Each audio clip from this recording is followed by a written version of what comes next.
Hello guys, আজকে আমরা review করব কুমিল্লার রসগোল্লা। তো এর আগে আমরা কুমিল্লার রসমালাই দিয়েছিলাম, আজকে টেস্ট করব রসগোল্লা। তো আপনারা দেখতেই পাচ্ছেন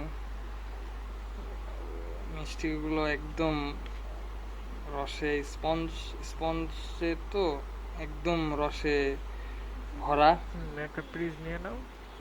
তো দেখা যাক, টেস্ট করে দেখা যাক।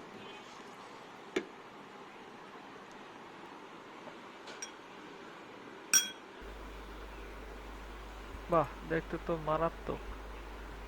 ভাঙে দেখাও, তাহলে আর মানুষ বুঝবে।